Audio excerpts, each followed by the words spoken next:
गेल्या 2 दिवसापूर्वी म्हणजेच 29 मार्च रोजी जुन्नर येथील निमदरी आणि 30 मार्च रोजी आंबेगाव येथे अवकाळी पावसाने नगदी पिकांचे नुकसान झाले. आंबेगाव तालुक्यातील लोकप्रतिनिधी महसूल अधिकाऱ्यांना घेऊन प्रत्यक्ष बांधावर जाऊन पाहणी पंचनामे केले. मात्र जुन्नरमध्ये सारं काही आलबेल. जे आंबेगावमध्ये होतं ते जुन्नरमध्ये का होत नाही? ही बातमी झंझावात न्यूज फेसबुक, झंझावात न्यूज blogpost.com आणि झंझावात न्यूज ऑन इंस्टाग्रामला पोस्ट होताच तालुक्यातील लोकप्रतिनिधी आणि महसूल अधिकारी ॲक्शन मोडवर. हॅलो सर, नमस्ते.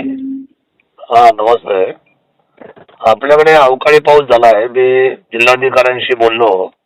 हा सर. जिल्हाधिकाऱ्यांनी आपल्या सूचना केल्यात काय ज्या ठिकाणी नुकसान झाले त्याचे पंचनामे करायचे. हो हो सर, ऑर्डर काढली ना आपण. काढले ना? काढली सर, सुरू पण आता झाली. हो, मागच्या 4 दिवसापूर्वी 8 दिवसापूर्वी काय पाऊस झालाय दारांचा, परवा दिवशी काय झाला आणि आज सुद्धा पाऊस चालू आहे ऑलरेडी पूर्व पट्ट्यामध्ये. येस म्हणजे गोळेगाव असेल, एनेर असेल किंवा इकडे या साईडला मंगरुळ पारगाव असेल, या साईडला प्रचंड आता त्या नुकसान चालू आहे.